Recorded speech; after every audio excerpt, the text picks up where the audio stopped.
Hi.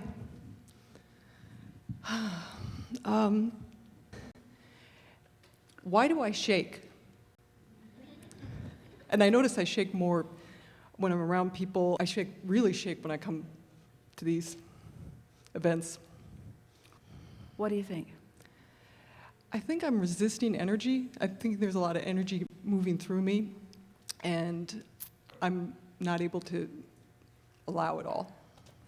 Well, that is certainly the case. When Esther first began receiving us, and Jerry was summoning more of us through her than she was really ready for, her body did a lot of quivering and shaking. She was sitting and sort of hanging onto a chair for dear life. She felt like she had her toes stuck in a light socket, and her feet were sort of kicking about. He has a video of it that, as long as Esther's alive, you'll never see.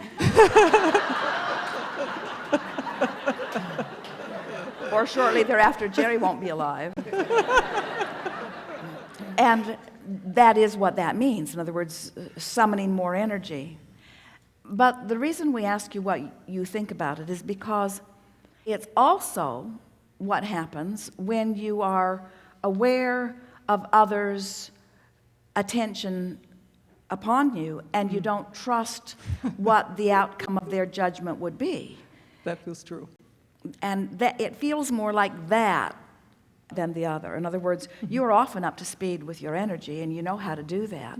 But when you describe it as when you're around other people, that really is telling that you don't trust how they will feel about you. And you know what? You can't trust how they're going to feel about you. You can't count on them approving of you or liking you, and so you're not out of line to doubt that they're going to love you, because most of them aren't interested in you at all, and many of them are biased in a way that wouldn't serve you. But we're just sort of really pleading a case to you to help you to finally get to the place where you don't give a rip what they think, because they're flaky. You cannot control their perspective, and so you cannot trust that their perspective of you is ever going to be valid. But the perspective that you can trust is this perspective of source. And as you tune yourself more to the perspective of source, you care less and less and less what anybody else thinks. Esther discovered this firsthand, because when Abraham began flowing through her at Jerry's request, there has never been someone who wanted to know more than Jerry. He was and is the question asker of the world. And Esther has always seen herself as a sort of facilitator. She was his secretary. Before they were married, she saw herself as someone he would have a great idea and she would find a way to implement it. Even today, that's the way that it happens. He thinks up great stuff and Esther figures out how to make it happen. Fortunately, has many other people helping figure out how to make it happen now, so it takes many to keep up with Jerry's ideas. He's got one a minute or more coming up.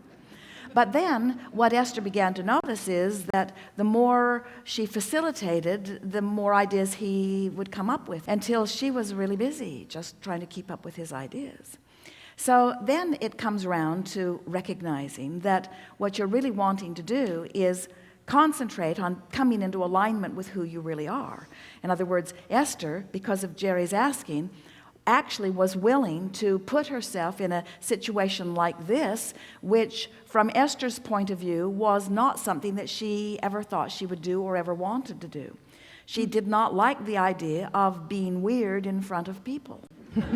And especially in the days that this began, it was weirder then than it is now. It's becoming more accepted, but it was weird, and Esther was not all that happy about it. And she would sit in readiness while Jerry was sort of preparing you for what was to come, and she was thinking thoughts like, how did I get myself into this?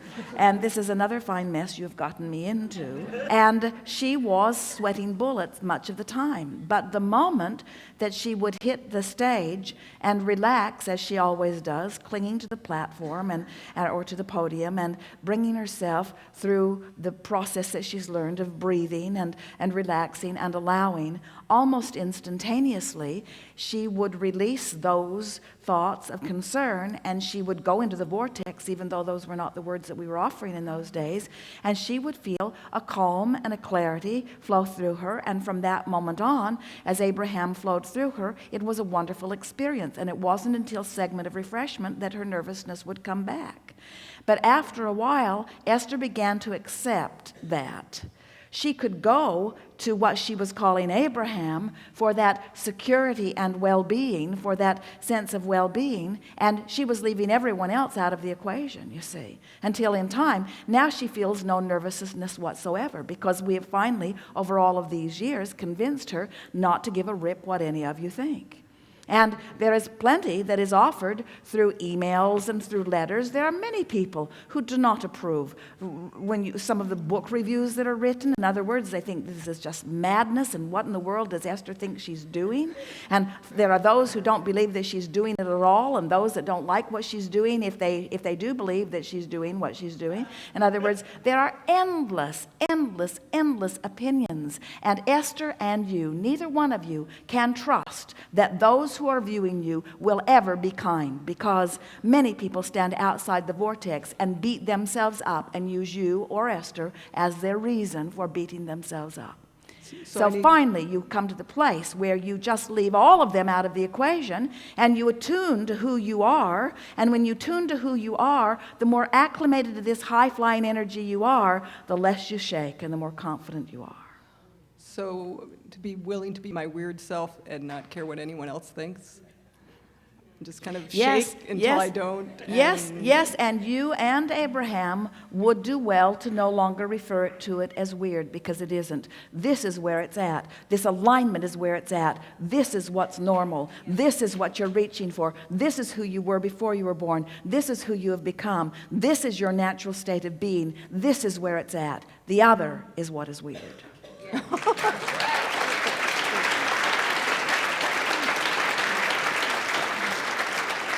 So you're right when you say, so this quivering is my indicator that I'm not quite up to speed with who I am. And we say, yes, that's a good indicator of not being quite up to speed with who you are. But if you weren't making an effort to get up to speed, you wouldn't be quivering. We'd far rather see you quiver.